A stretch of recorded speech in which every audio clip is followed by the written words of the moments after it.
If you've ever been frustrated with your spouse, this episode is for you. You're listening to Overwhelmed Working Woman, the podcast that helps you be more calm and more productive by doing less. I'm your host, Michelle Gauthier, a former overwhelmed working woman and current life coach. On this show, we unpack the stress and pressure that today's working woman experiences. And in each episode, you'll get a strategy to bring more calm, ease, and relaxation to your life. Hello, friends. If your spouse annoys you and you feel resentful with your spouse sometimes or a lot of the times, then you should listen to this episode. Today, we're going to talk about what you can do to make yourself feel better, no matter what your spouse is doing. We're going to take a look at why you're so mad and why you're so resentful, what your brain is making that mean, and then what to do about it. I'm going to give you some great tips for how to communicate your feelings using I feel statements. So by the end of the episode, you're very likely to be less annoyed with your spouse if you're annoyed with them right now, and you are extremely likely to have the tools to work through that situation. Okay, so let's get started.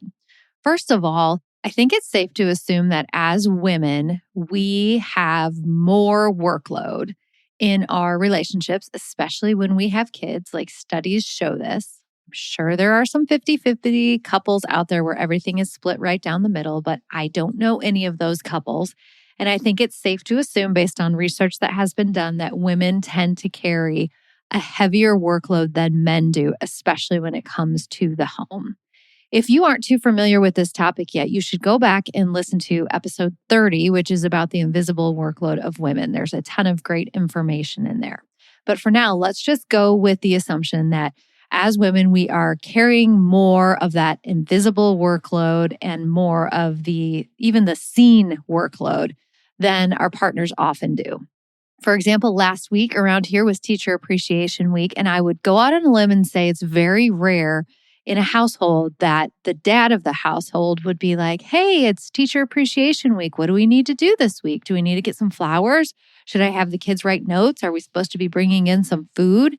That's the kind of thing that tends to, and again, if your house isn't like this, good for you. But that's the kind of thing that tends to automatically fall to the mom. And that's one example. And as I'm talking about this with you right now, May in general tends to be a super busy month. There are, school is ending, kids are coming home from college, summer plans are being worked out. You're thinking about, do I need to put my kids in camps? Do they need to get jobs depending on their age? How is my work schedule going to have to change over the summer? How's the budget for our family going to have to shift?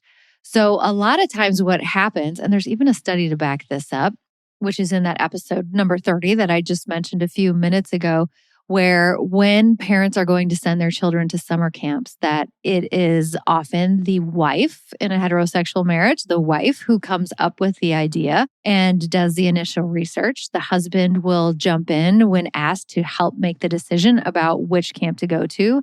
And then the rest of it tends to fall to the mom of doing all the paperwork, getting them signed up, getting them all the things that they need for camp, getting that packed up, making sure they get to camp on time, etc. So when I hear women say, I am so resentful and so pissed off and so frustrated with my spouse for not doing as many things as I do or noticing when things need to be done around the house, it's no big surprise, right? That could be a completely frustrating situation. So today in the podcast, I want to talk to you about how to handle this situation when you are feeling frustrated. And I'm going to take you through a couple steps. I always like to have a good actionable thing for you to do. So I'm going to take you through a couple steps that you can take in order to make yourself feel less frustrated with your spouse. Now, we're going to approach this problem like we approach every problem on this podcast, which is to focus only on the things that are in your control. So again, you can control what you think, what you say, what you do, what you ask for. You can't control the way your spouse receives it or what they do with this information. So we're going to focus specifically on you and what you can do in order to make yourself feel better. Because even if your spouse doesn't help one iota more, if you can feel better, then you feel better. Life is just better when you're not walking around feeling frustrated and annoyed all the time. So here's the first step. The first step is to get really clear on what you're mad about. So get out a piece of paper or your journal or sit down across the table from your best friend and ask yourself, what am I so mad about? And then just let it fly. I heard someone else use this term journal speak, which I really loved. And journal speak was writing in a fashion where you are not edited. You're not worried about somebody else reading it. You're not worried about being too judgmental. So just write however you really feel. For example, if you put the kids to bed every night and you give them a bath before and you read them books and you get them to bed, and that whole entire time your spouse is playing video games, something you might write in your journal would be like, I want to punch him in the face when I look over and he's playing video games and I've worked a whole day and I'm doing everything with the kids too. So just feel free, write as much as you can. Sometimes when people do this exercise, myself included, you might end up writing like 2 pages of things that you're frustrated about. So just get it all out on the page. You'll feel the frustration and the anger sort of lessening in your body once you get to the end of what you're writing. I'm not married now, but I used to be married for 20 years, so I can still consider myself an expert on this topic. And with my ex-husband, I used to get so frustrated because his work always came first. It always came before my work and family dinner and all of those things. And if one of our kids was sick and they were small enough where they still needed someone to stay at home with them, it was always me taking the day off work or me working around my work schedule. And so that made me feel so frustrated and like I did not matter. So whatever your frustration is, just put it down on the piece of paper in your journal. Maybe you burn it or throw it away after you're finished, but just get that all down. Then part 2, the second part to ask yourself is, what does my brain make that mean?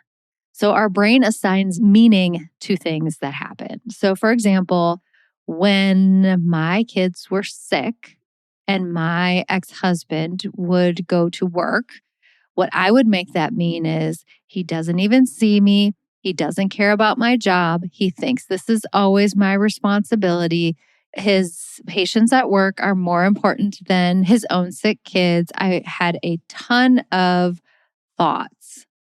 And I can see intellectually, even now, these thoughts aren't true. They're not true that he cared about strangers more than he cared about our kids. But that is what my brain made it mean at the moment. So when your husband is playing video games while you're putting the kids to bed at night and you're feeling so frustrated about this, what is your brain making that mean? Does it mean he thinks my job doesn't matter? He doesn't even see me. He doesn't care that I've also worked a whole day that I'm exhausted. He doesn't even offer to help. So just see A, what you're mad at, and B, what your brain is making it mean. Do you wake up already feeling exhausted by the day ahead? Do you find yourself always in a rush and losing patience with your kids and your spouse? If you constantly put everyone else before you, if you say yes to everything, if you're constantly stressed out because you never get to the bottom of your to-do list, you are stuck in the cycle of overwhelm. You might have tried getting more organized or even working longer hours, but it doesn't permanently solve that stressed and overwhelmed feeling. What if there was a solution that actually worked? I'm opening up coaching spots. I have 2 available to work with me personally in a one-on-one situation where I will teach you and walk through every tool with you that you need to know to really overcome overwhelm and achieve more by doing less. In this program, you will learn how to feel calm and just move through life, both work and home, with ease. You'll learn how to say no and put yourself first and start choosing what's best for you, maybe for the first time ever. So take the first step towards a calmer, more intentional life by scheduling your free consultation today. Click in the link in the show notes to reserve your spot before they fill up. Like I said, I have 2 spots open. Don't miss out on this opportunity to transform your life. Also, this is the last month to purchase one-on-one coaching at the current rates. Prices are going up 25% in June.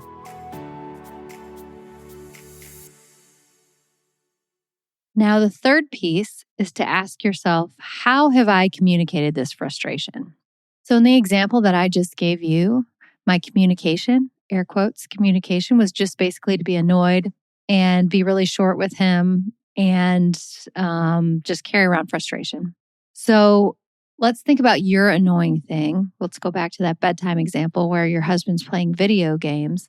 Maybe you haven't said anything to your husband about this at all. Maybe you're just carrying around this resentment, or maybe you vented it to your best friend and she knows all about it, but you haven't said anything to your husband yet. Or maybe you say something to him every night.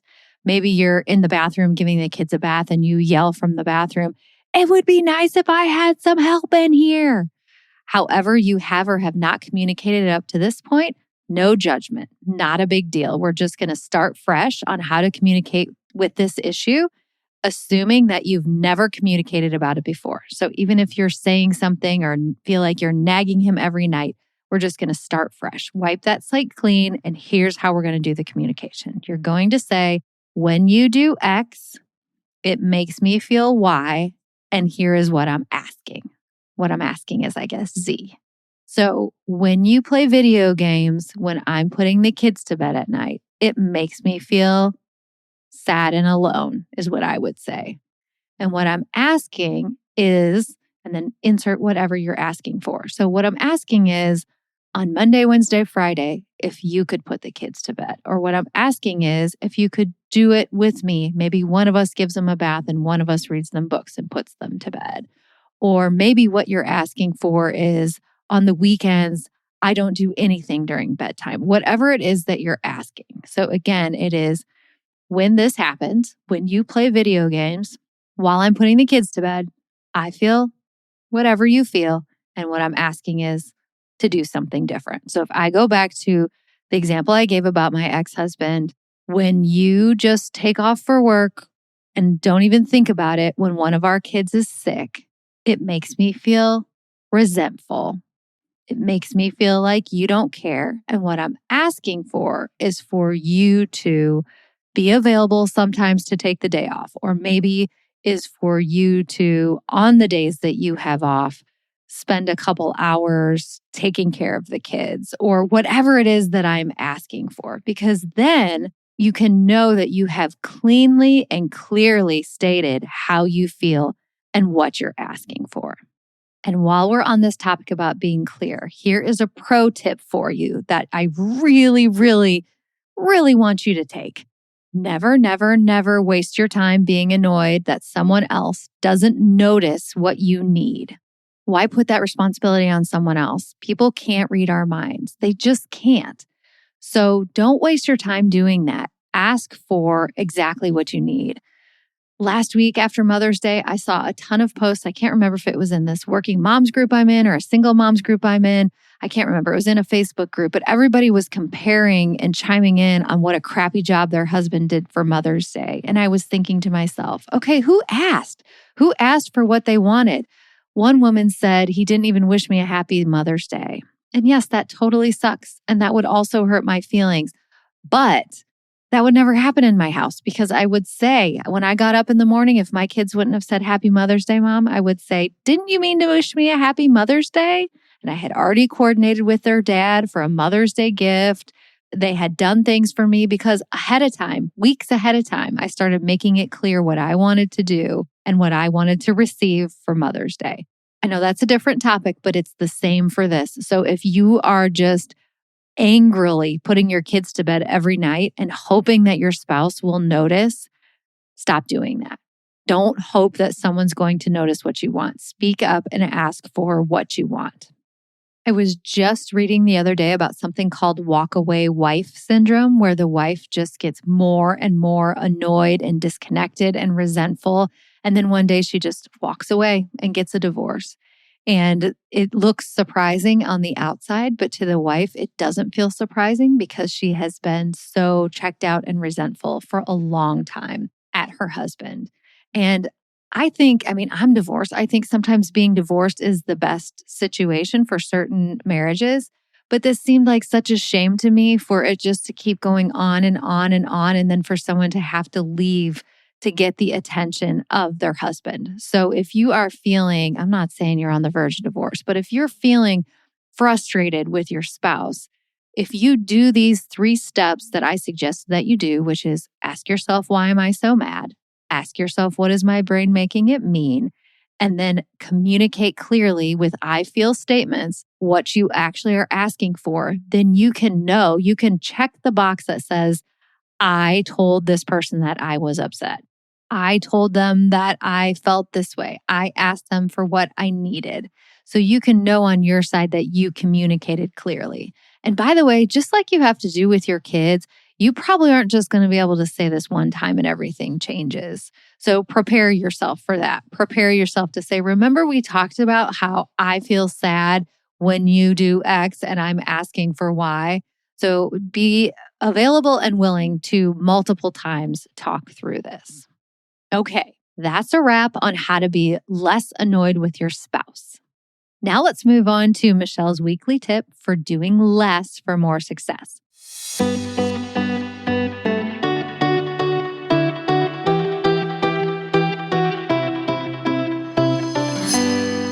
This week's tip is to, every time you're doing something, ask yourself, can I just do this twice right now to save myself time in the future? So for example, if I'm making a salad for my lunch, I make 2 salads so I don't have to make one for the next day, or 3 salads even sometimes. Because by the time I get out all the stuff that I want to put on there and I cut up like an avocado and there's a half an avocado, why not just cut up the other half and put that on tomorrow's salad? I don't have to get all the stuff out the next day. I don't have to think about what I'm going to have for lunch because it's already there. I've just done myself, my future self, a favor. Also on Mondays, after I work out in the morning, I come home, I make a protein shake for myself, and I just make 4 more. So I have one for every day of the week. Put them in the fridge. They're all mixed up. All I have to do, and this is especially helpful if I have it like later in the day when I'm walking out the door to my daughter's horse lessons. I know I'm not going to be eating dinner for several hours and I'm already hungry. I can just grab that because I made it for myself. So always ask yourself, can I do this more than once right now to save myself time in the future?